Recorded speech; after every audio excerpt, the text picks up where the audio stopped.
So, mama's boys, tired of getting that sand kicked in your face?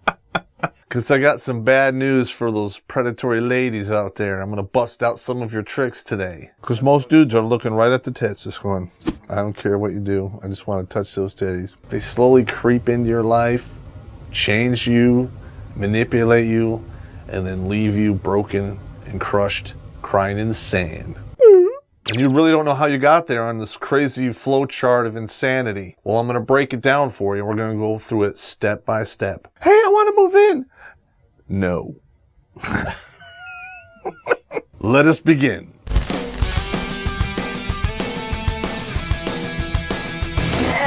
You meet her, you go out there a couple times, she comes over. After the 90-day crazy gate, things get a little crazy. You're banging her on a regular schedule. Winning! And then all of a sudden, you go to the bathroom one day and you see a toothbrush by the sink that's not yours. It has begun. She's got to brush your pearly white out of her pearly whites, if you know what I mean. Winning. Next, a shelf in the medicine cabinet. Toothbrush, toothpaste, dental floss, whatever craziness women have. I don't even know anymore. I don't care. But when you see the tampons, you better pull some strings and get the hell out of there. Next thing you know, she's getting a drawer in the bathroom. And if you're real lucky, they'll bring one of their own razors instead of using yours. Because, gentlemen, we have all been there. Ouch. If you're a guy like me, you can limit that to that. But some guys don't. And then they get a cascading effect. It spills over, boom, to a drawer in the bedroom. Now this can be fun because this is when all of the lingerie and frilly things come out because they're trying to manipulate you with sex. Just saying. And guess what? If you get a real kinky one and you open that drawer one day and there's 2 tubes of analies in there, one for her, one for you.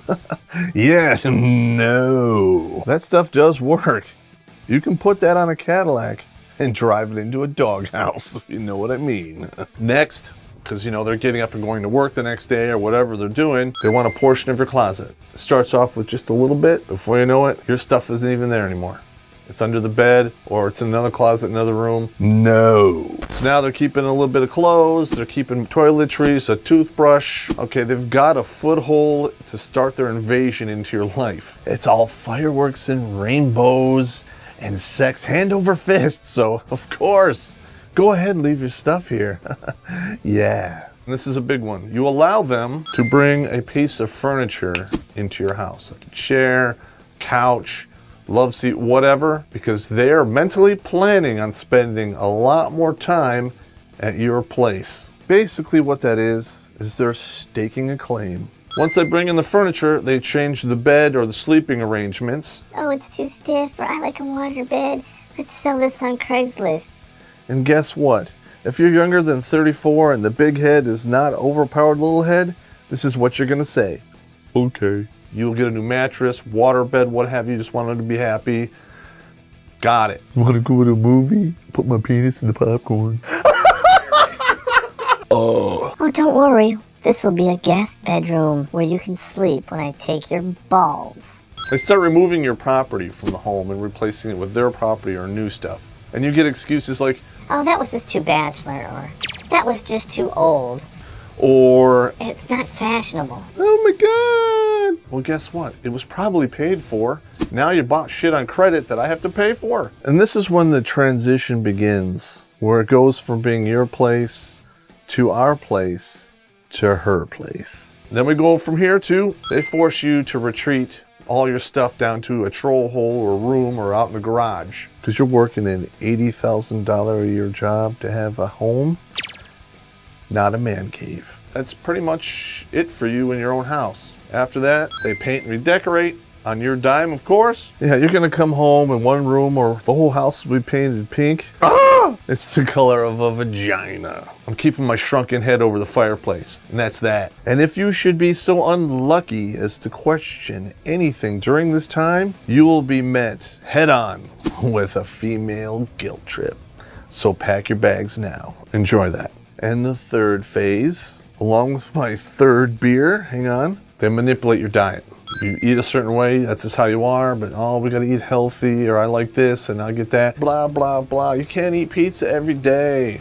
Yes, you can if you don't want to live past 65, which is one of my success goals. You work a full day, you come home, You want a nice hot meal, some pot roast and potatoes? And you get a salad and some stuff they would feed to, I don't know, rabbits? To be honest with you, that's a best case scenario. Because when it gets to that point, you're lucky if they're even cooking for you, let alone banging you on top of that. They start controlling your time. Where are you going? When are you coming back? Who are you going with? What you doing while you're there? And then on top of that, they assign you additional tasks. I need you to go mow the lawn. Yeah, I just got done with working 12 hours. You want me to spend an hour mowing the grass on top of that? Never mind the fact you're pulling down 80 G's and she's pulling down 20 at the flower shop. How about this? How about you duck my 6? In fact, I earned that too, so do it now. Like you have a day off work, sitting there watching the game, and she comes in. Are you gonna do that all day? Well, yes I am. I earn $80,000 a year and you earn 20. So guess what? I want a sandwich, some popcorn, and 2 beers, please. Holy shit. They start to limit and dictate who your friends are. This is all standard military maneuvering. She might actually dictate some of your friends, if you know what I mean. Gonorrhea! No.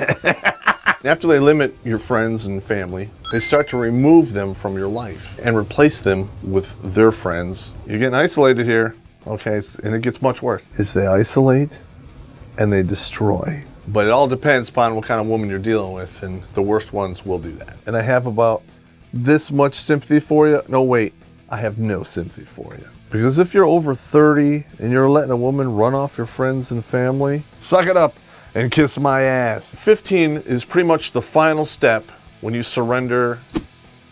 You're nuts. Okay, this is how it is. They've already manipulated your emotions, manipulated your environment, manipulated your diet and your mind, and now they're gonna take your money. Pound sand and smurf my balls. And that is when you surrender the last of your power and you go full-blown testiculus redonculitis. I don't care if a 3-ring circus pops out of her crotch whenever she spreads her legs.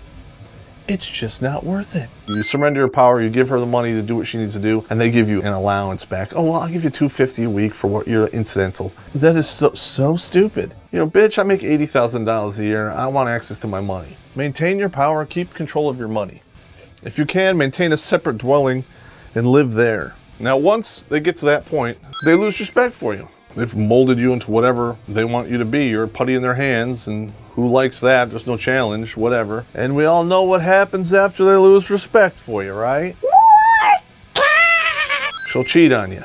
You didn't stand up to defend any of it. She walked all over you. And then after she cheats on you, you get the speech. I love you, but I'm not in love with you. Okay, I'm sure we've all tasted that bitter pill. I'm just not happy.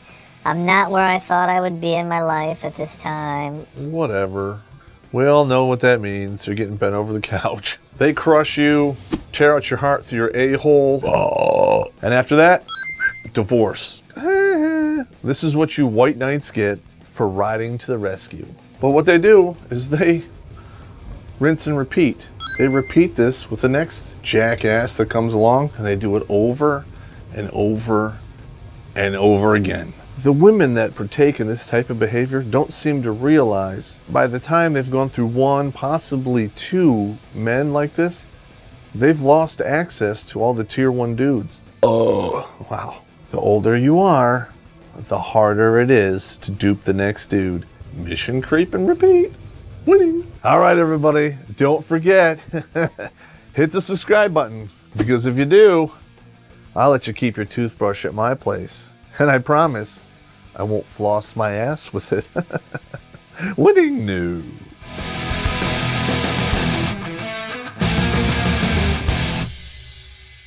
I was going to bang this chick.